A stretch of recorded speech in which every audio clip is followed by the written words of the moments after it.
할렐루야. 우리 인생의 진정한 인도자요 위로자가 되시는 좋으신 하나님을 찬양합니다.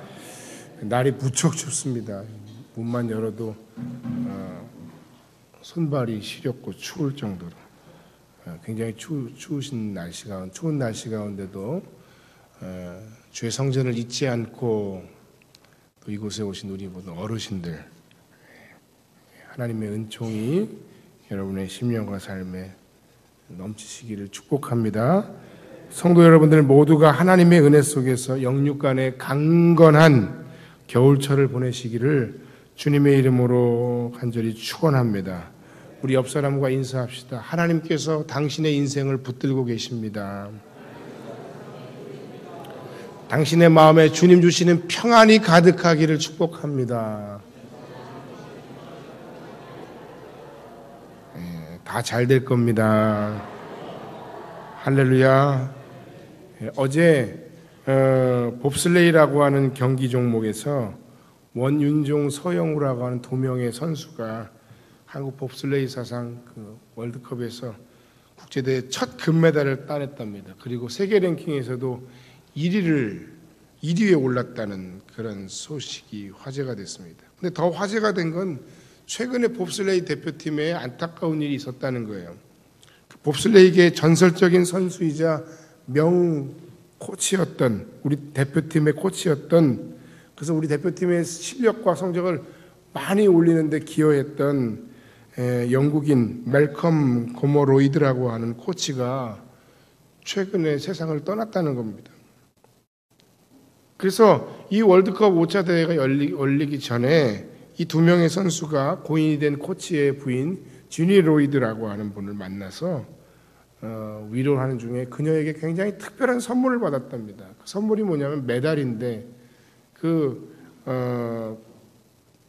고인이 된 그 로이드 코치의 유훈이 담겨 있는 메달이에요.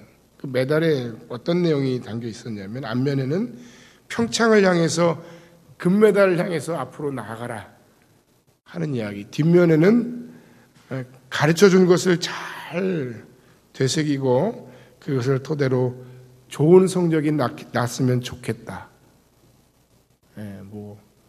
권명과 덕담이 이렇게 들어있는 훌륭한 의미 있는 메달을 전달받고 그것을 많은 사람들 앞에서 그 로이드 코치의 사진과 그리고 그 메달을 받은 그 메달을 들어 보이는 장면이 뉴스에 나왔습니다. 참 감격스러운 일이 아닐 수 없습니다. 성적을 낸 선수나 훌륭한 인격을 가지게 된 좋은 사람들에게는 누구에게나 다 좋은 선생님, 리더, 멘토 또는 코치가 있기 마련입니다. 혼자서 거기까지 그렇게 갔을 리가 없습니다. 좋은 코치는 기술만, 스킬만을 가르쳐주는 사람이 아닙니다.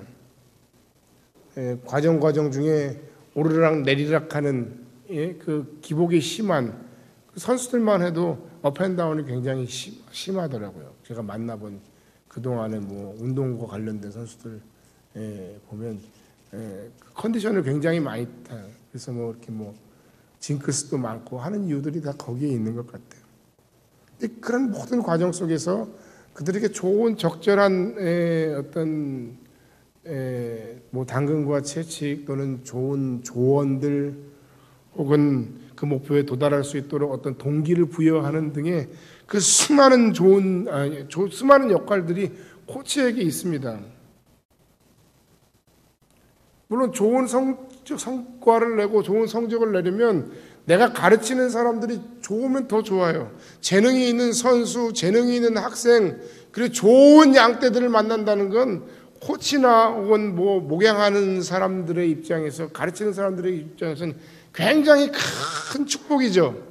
그러나 실제로 여러분 굉장히 명문팀이나 유명한 스타급 지도자들의 이야기를 제외해놓고는 거의 대부분 우리가 만나는 사람들, 우리가 어떤 코치됨에 대해서 이야기할 때 별로 좋지 않았던 아이들을 좋은 성적을 내는 코치로 만들고 인격적이지 못한 사람들을 멋진 그리스도 예수의 사람으로 만드는 것에 진정한 코치의 어떤 사명적인 삶이 그 안에 들어있는 것이 아닌가 하는 생각이 듭니다. 좀 환경이 좋지 않고 좀 뭔가 내 마음에 들지 않고 좀 뭔가 부족한 점이 보인다고 해서 그래서 너는 내 제자가 될 수 없어. 나는 너를 가르칠 수 없어. 심지어는 당신은 우리 교회 내 자격이 없어. 이렇게 이야기해서는 안 되지 않겠습니까? 좋은 코치는 학생이나 선수나 양들을 원망하지 않습니다. 오늘 여러분의 현재의 형편과 상황이 어떠하든지 여기 이 자리에 오기까지 여러분의 신앙과 여러분의 삶과 여러분의 인격과 세상에서의 그 모든 어떤 위치에 오기까지, 물론 그 위치가 여러분들이 생각하는 만큼의 위치에 도달하지 않았을지라도 여기까지라도 그나마 우리가 올 수 있었던 데는 여러분들에게 여러분의 인생과 삶에 여러분의 인격에 뭔가 결정적인 영향을 미쳤던 좋은 코치들을 여러분들이 만났기 때문일 것입니다. 또 목사를 비롯해서 가르치는 모든 위치에 멘토로서 부모로서의 역할을 감당하는 당신은 오늘 하나님 앞에서 또한 좋은 코치인지 생각하는 것도 오늘 아침에 우리가 생각해 봐야 할 내용입니다. 내가 만났던 훌륭하고 좋은 코치들은 누구였는지, 나는 부름받은 자리에서 그들에게 훌륭하고 좋은 코치로서의 부모, 멘토, 선생, 순장 또는 목사인지 돌아보는 아침이 되길 바랍니다. 감사하는 마음을 가지시길 바랍니다. 누군가에게 좋은 코치로서의 무엇이 되겠노라고 다짐하는 여러분들이 되길 바랍니다. 그리고 무엇보다도 기억해야 할 것이 있습니다. 감사하는 마음도 가져야 하고 좋은 코치로서의 무엇이 되겠다는 그러한 다짐도 있어야 되지만, 무엇보다 우리가 기억해야 할 것은 우리 하나님의 자녀들인 우리 모두에게는 내 인생과 삶에 정말 과분할 정도로 가장 멋지고 가장 훌륭한 가장 좋은 코치를 모시고 있다는 사실을 우리가 꼭 기억해야 합니다. 오늘 우리에게 허락된 나의 삶에 영원한 코치가 있습니다. 그분이 누구이신지 오늘 아침에 우리가 함께 나누고, 그분이 우리에게 어떤 코치이신지 다시 한번 생각하면서 그분으로 인해서 쓰러졌던 여러분들이, 힘의 삶의 무게에 짓눌려서 심하게 온 여러분들에게 그분으로 인한 진정한 소망이 풍성하게 넘쳐나는 복된 아침 되시기를 주님의 이름으로 간절히 축원합니다. 우리에게 있어서 진정한 영원한 코치가 되시는 분은 첫 번째 원보혜사이신 성자 예수 그리스도십니다. 할렐루야. 그분은 코치로서 우리에게 대하여 절대로 조급해 하시거나 우리를 포기하시는 분이 아니십니다.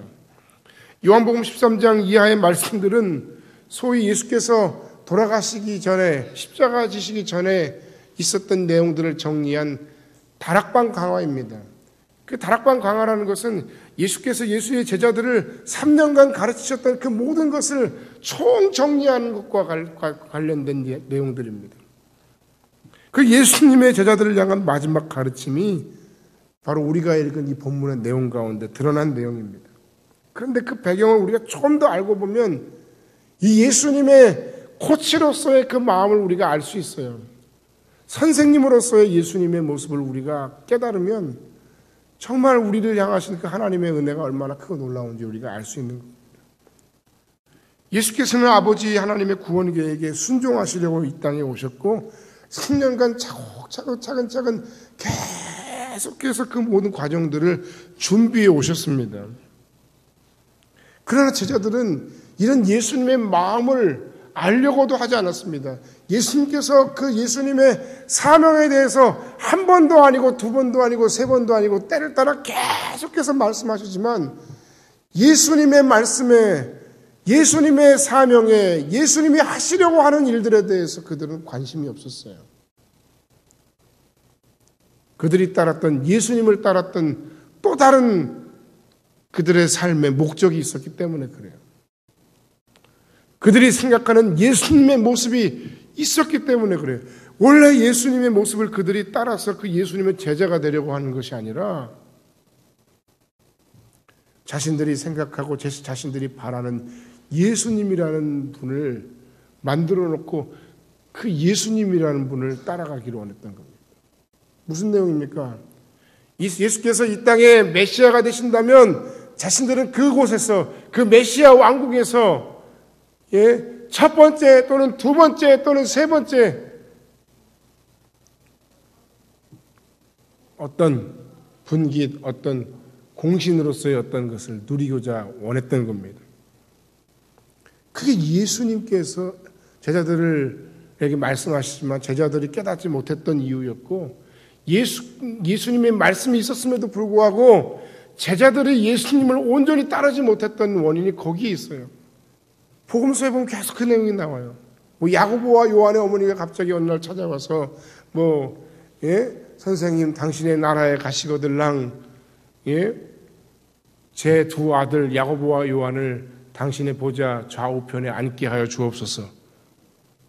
그게 하다못해 천국에 가거들랑 이런 말씀이만 되더라도 그게 이 양반이 생각보다 나름 신앙적인데 그렇게 얘기할 수도 있겠지만 그런 의미가 아니었던 거예요.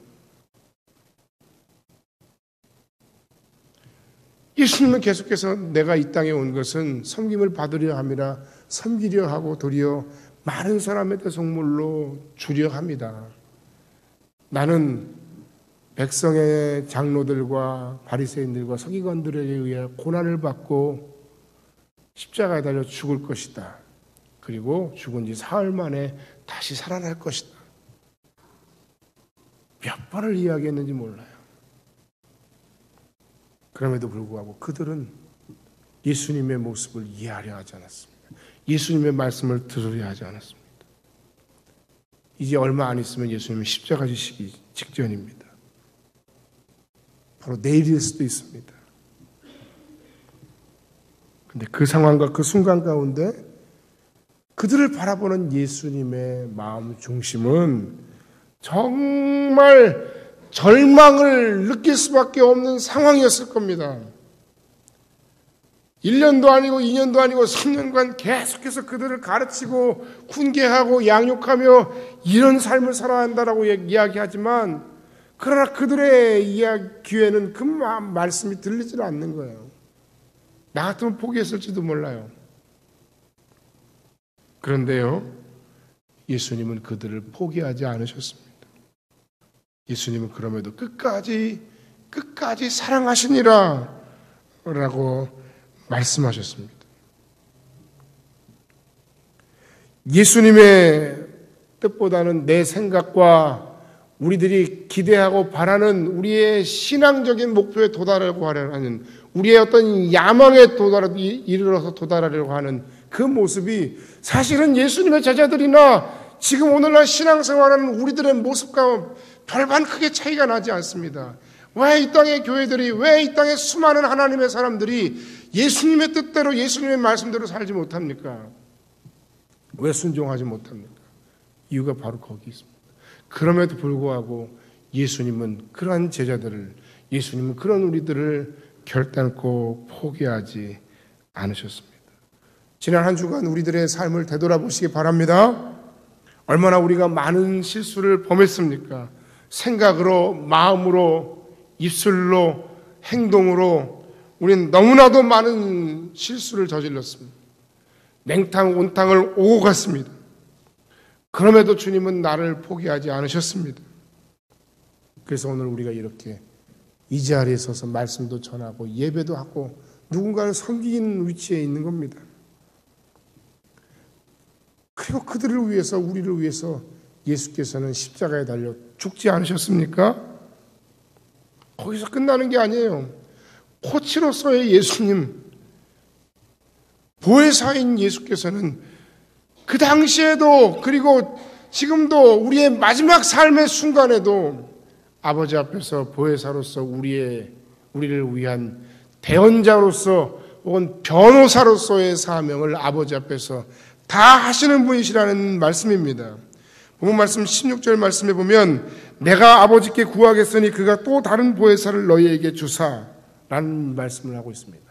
또 다른 보혜사를 주신다는 말씀은 원 보혜사가 있다는 이야기이고 그 원 보혜사가 바로 예수 그리스도라는 말씀이에요. 보혜사 하니까 우리가 성령님만 이야기하는 경우가 있는데 아니에요. 원 보혜사는 예수 그리스도십니다. 오리지널은 예수님이세요. 그분이 내 편에 서서 나의 상황과 나의 입장을 진정으로 공감하면서 내 편을 들어주신다는 거예요. 여러분, 진정으로 여러분 편에 서 있는 사람들이 몇 명이나 있습니까? 남편도 남편이 아니라 남편이다 이렇게 얘기하는 분들도 있던데 뭐 그래서 그렇겠습니까? 그 능력이 그것밖에 안 되기 때문에 그래요. 뭐 원래 못된 나쁜 사람들도 있겠지만 그러나 주님은 진정으로 우리의 입장에서 우리를 공감하시면서 우리의 입장에서 내 편이 되셔서 하나님 아버지께 말씀하신다는 거예요. 특별히 언제요? 내가 이 땅에서의 모든 사명과 이 땅에서의 모든 수고를 마치고 하나님의 보좌 앞에서 심판대 앞에 설 때에 그때 말씀하시는 거예요. 아버지, 그때 그 상황은 이렇고 이런 상황이었어요. 그렇게 나를 내 편에 서서 보호해 주시는 분이에요. 그분이 바로 오리지널 원 보혜사이신 예수님이세요. 예수님의 변론의 내용은 제옥을 봐서 그냥 한번 봐주세요 이렇게 말씀하시는 게 아니에요. 선처가 아니에요. 아버지, 이 사람은 이미 죗값을 치렀습니다. 내가 저 사람, 저 아무개를 위해서 십자가에서 이미 죽었습니다. 저 사람은 그 사실을 믿고 아버지께로 온 사람입니다.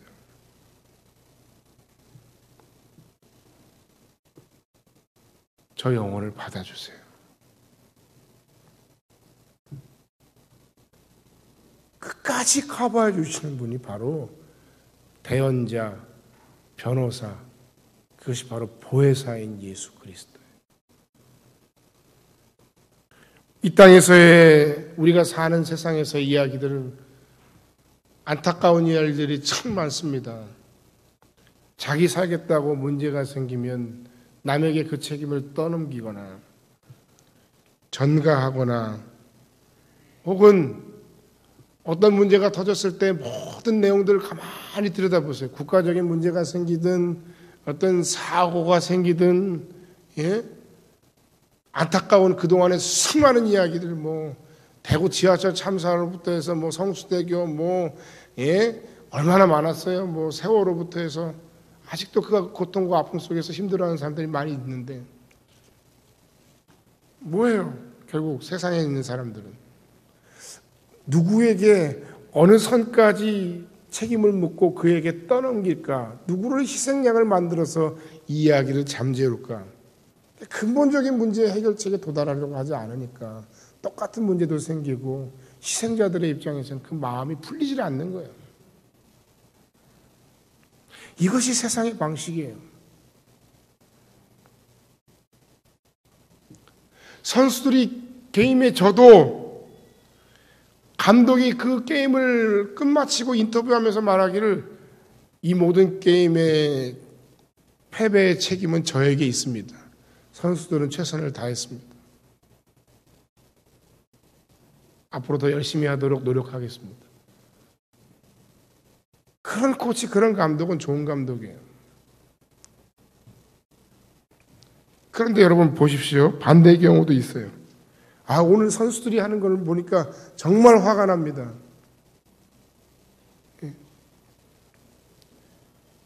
아주 오늘은 내 감독 생활에 아주 치욕스러운 날입니다. 선수들이 뛰려고 하는 의지가 있었는지 잘 모르겠습니다. 이게 실제 있었던 이야기들이에요, 여러분. 얼마 안 가서 잘리더라고요. 해임됐어요. 코치로서의 예수님은 이런 분이 아니십니다. 우리의 인생과 삶에서 진정으로 나를 포기하지 않으시고 내 입장에 서서 하나님 아버지 앞에서 그리고 수많은 세상 사람들 앞에서 나에 대하여서 끝까지 내 편에 서서 나를 공감하시고 나를 위해서 이야기해 주시는 분은 오직 예수님 한 번뿐이시라는 사실이에요. 오늘 그 예수 그리스도를 고백하고 만나고 그분 안에서 새 힘을 얻는 여러분들, 다시 한번 쓰러졌던 여러분이 일어나 걷고 뛸 수 있는 그런 아침이 되시길 주의 이름으로 간절히 축원합니다. 두 번째, 또 다른 보혜사이신 성령님이 있습니다. 그분 역시 우리의 인생의 영원한 코치십니다. 오늘 예수께서 16절에서 하신 말씀이 바로 이 말씀입니다. 12절에 내가 아버지께로 갈 건데 그러니 이제 너희들이 알아서 해라 라고 말씀하신 게 아니에요. 예수님은 그렇게 말씀하시지 않으셨어요. 16절에 보니까 또 다른 보혜사를 너희에게 주사 영원토록 너희와 함께 있게 하리니 그렇게 얘기했습니다. 아버지께로 가신 이후에도 내가 끝까지 책임질 건데 예수 그리스도의 보혜사로서의 사역이 보혜사 성령님, 또 다른 보혜사인 성령으로 말미암아 우리의 삶에 계속 이어지도록 어떻게 해요? 변호하시고 공감해 주시고 대언해 주시고 끝까지 포기하지 않으시는 그 보혜사로서의 예수님의 사명이 계속 이어지도록 우리에게 보내신 분이 성령이시고, 근데 거기서 끝나는 게 아니에요, 여러분.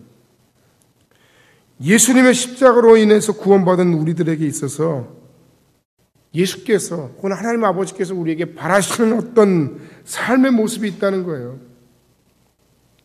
그 구원받은 자로서의 어떤 믿음의 삶을 충실히 살아갈 수 있도록, 승리하도록, 또는 포도나무에 붙은 가지로서 우리가 참된 열매를 맺어갈 수 있도록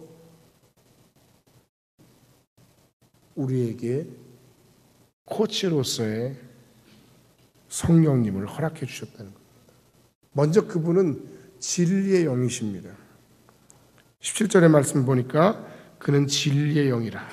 26절 말씀에 보혜사 곧 아버지께서 보내실 성령 그가 너희에게 모든 것을 가르치고 생각나게 하리라. 우리가 무엇인가를 결정해야 할 때 성령의 인도하심을 구해야 합니다. 내 지혜와 내 생각과 내 방법이 아니라 성령의 인도하심을 구하는 여러분들 되길 바랍니다. 제가 오늘 이 말씀을 전하게 된 결정적인 동기가 바로 이 부분에 있었습니다. 너무 힘들고 너무 고통스럽고 너무 고민스러운 문제가 내 생각과 뜻대로 되지 않는 부분이 있어요. 목사로서 힘들고 가슴 아픈 부분들이 있어요. 어떻게 해야 되지? 어떻게 해야 할까?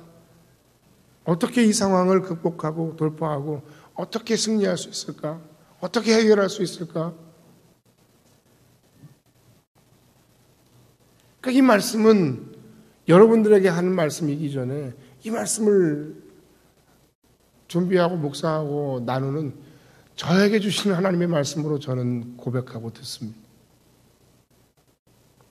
또 하나 우리가 하나님의 말씀을 읽고 들을 때 진리의 영이신 성령께 지혜를 구해야 됩니다. 그래야 우리가 하나님의 말씀을 올바르게 제대로 이해하고 깨달을 수 있어요. 그 말씀 안에서 우리의 삶을 돌아보고 진정한 회개가 가능한 것은 바로 성령으로 말미암은 것입니다. 신천지와 같은 이단들은 바로 이 성령의 자리에 감히 사람 이름을 곧 죽어 없어질 자신이 보혜사라고 이야기하면서 가르치는 영원히 사함받지 못할 그런 죄를 범하고 있습니다.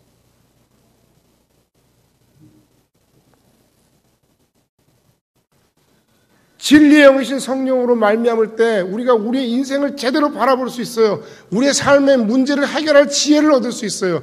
우리가 하나님의 말씀을 들을 때 그 말씀의 은혜 가운데 하나님께서 우리에게 허락하시고 베푸신 그 놀라운 말씀의 은혜와 축복을 다 누릴 수가 있다는 거예요. 우리의 믿음 역시 성령으로 말미암은 것입니다. 내가 예수를 구주로 고백할 수 있는 건 역시 성령의 사역인 것입니다. 공부를 많이 하고 학력을 많이 쌓고 경력을 많이 쌓고 경험을 많이 하는 것, 이 세상을 이겨내는 좋은 방법일 수 있겠으나, 그러나 이제 우리는 그런 거 말고 진정 성령께서 우리에게 주시는 지혜를 구할 때입니다. 진정 성령께서 우리에게 깨닫게 하시는 말씀의 축복을 받을 때입니다. 진정 성령께서 우리를 인도하시는 그 하나님의 인도하심을 구할 때입니다. 주의 일을 하면서 힘들죠? 저도 힘들어요. 그러나 그때 해야 할 것은 바로 무엇입니까? 우리의 지혜가 없음을 고백하고, 이 모든 것이 내 생각으로 하는 것이 아니라 하나님의 지혜 주신 하나님의 인도하심을 힘입어야 한다는 사실 깨닫고 주님께 간구하는 겁니다. 물어보는 거예요. 여쭤보는 거예요. 맡기는 거예요.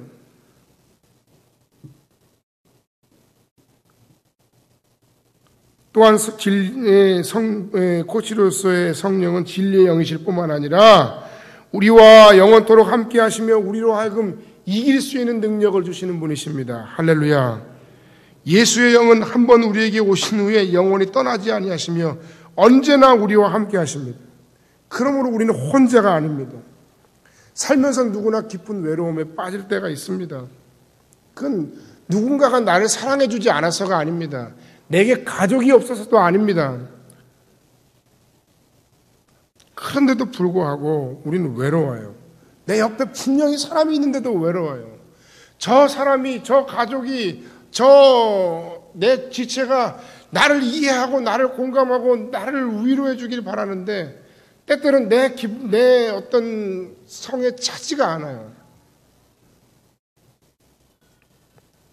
그럼에도 누가 옆에 있음에도 혼자 괴로워하고 혼자 아파야만 하는 일들이 우리에게 있어요. 여러분, 그것이 인생입니다. 목사로서, 사역자로서, 중직으로서, 어떤 단체의 리더로서, 한 가정을 책임지는 가장으로서, 아버지로서, 어머니로서, 심지어는 누군가의 자녀로서 우리는 외롭습니다. 질병 중에 있는 분들 너무 외롭습니다. 그 아픔과 그 괴로움을 누가 다 이해하고 알 수 있겠어요? 가족도 힘들지만 가족이라고 다 이해하고 알 수 있는 게 아니죠. 아무도 함께 해줄 수 없고 위로해 줄 수 없는 순간이 우리에게는 있습니다. 누구에게 그 위로를 구하십니까? 우리 모두가 다 누군가에게 최선을 다해 그를 위해 돕고 그를 사랑하고 그를 격려하고 그를 위로해 주기를 원하지만 안 돼요. 그때 우리가 해야 될 게 있어요. 그건 뭡니까? 그냥 감사하세요. 그냥 옆에 누군가 있는 것만으로 감사하세요.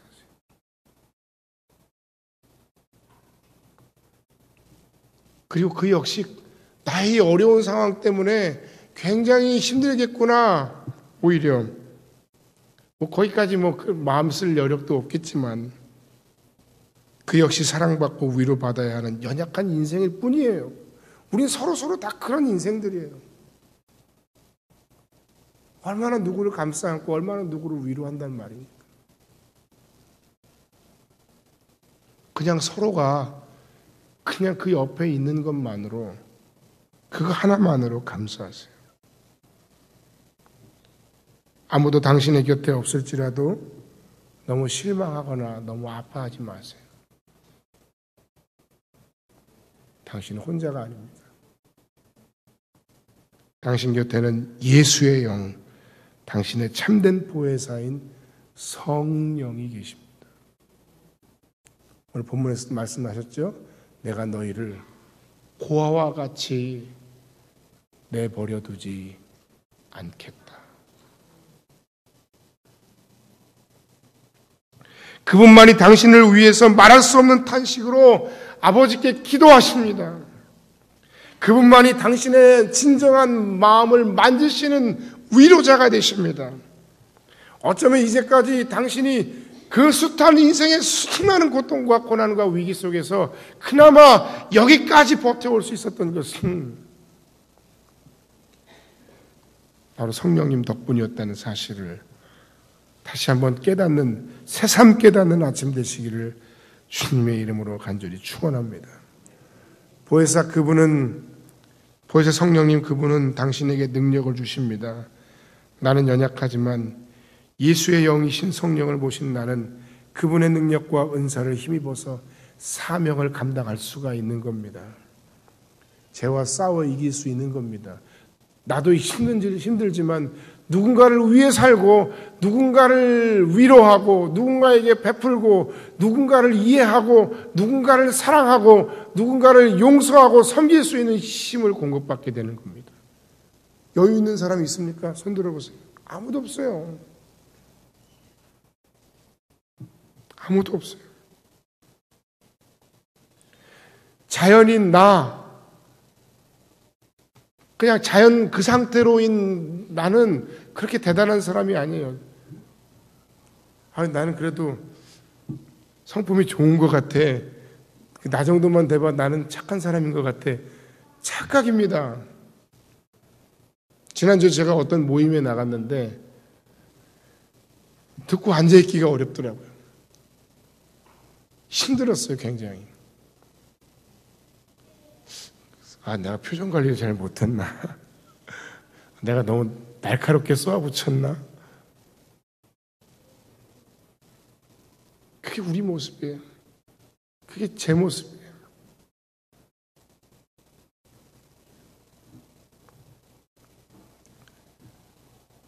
자연인 나는 다른 사람을 사랑하고 이해하고 배려하고 용서하는 삶이 쉽지 않은 사람입니다. 그러나 성령의 사람인 나는 그 은혜, 그 은사와 주시는 능력을 힘입을 때 사랑하고 섬기고 이해하고 배려하고 용서할 수 있는 사람이 될 수 있습니다. 나를 다듬어 주시고 나를 만져주시고 나를 만들어 가시는 분이 바로 내 인생의 영원한 코치이신 보혜사 성령이십니다. 할렐루야. 결론의 말씀을 드리고 말씀을 마칩니다. 요즘 저에게 고민거리가 있습니다.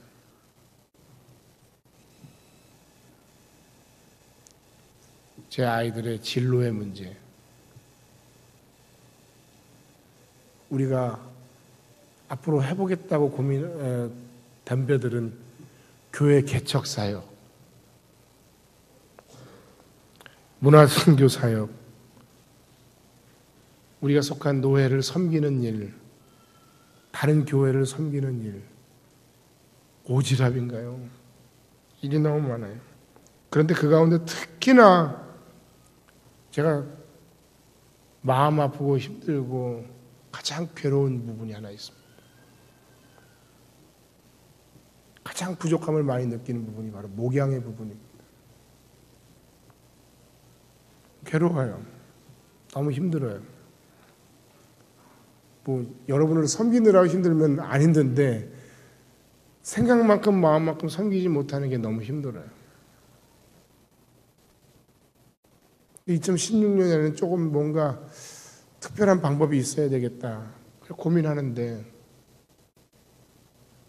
더 열심히 해야 되겠다 다짐하는데 쉽게 답이 나오질 않아요. 어떻게 해야 되나? 어떻게 해야 되나? 마음의 부담감만 계속 가지고 있어요.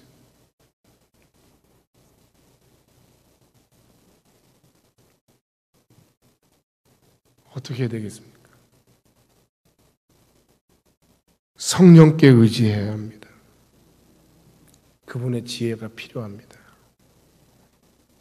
그분께서 저에게 허락해 주시는 능력이 필요합니다. 힘든 일들이 참 많은 세상입니다. 혼자 고민하지 마시기 바랍니다. 혼자 괴로워하지 마시기 바랍니다. 혼자 아파하거나 혼자 감당하지 마시기 바랍니다. 우리에게는 정말 좋은 코치가 계십니다. 그분은 당신을 포기하지 않으십니다.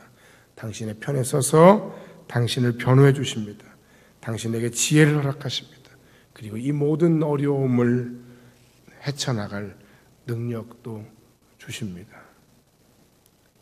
우리 안에 늘 우리와 함께 하시는 내 안에 계신 성령님을 확신하는 아침 되길 바랍니다. 그 인도하심에 민감하게 반응하고 그 인도하심 앞에 순종하는 여러분들 되길 바랍니다. 결코 두려워하거나 그리고 떨지 마시고 그 성령의 능력과 함께 하심을 의지하며 담대하게 살아가신 여러분 되기를 주의 이름으로 간절히 축원합니다. 그리고 그 능력을 힘입어 살아 하나님이 우리에게 바라시고 기뻐하시는 아름다운 삶의 열매들, 비록 그것이 작은 열매일지라도 그 작은 열매 하나하나를 맺어가며 그 안에서 기뻐하고 그 안에서 하나님께 영광 돌리고 그 안에서 오늘 예수께서 제자들에게 그 답답한 제자들을 바라보시면서도 마지막으로 하신 말씀처럼 평안을 내가 너희에게 주노라. 하나님 주시는 그 진정한 샬롬이, 평강이 주님의 보호하심, 인도하심, 능력 주심, 함께하심으로 말미암아 넘쳐나는 인생이 되시기를 주님의 이름으로 간절히 축원합니다. 기도하겠습니다.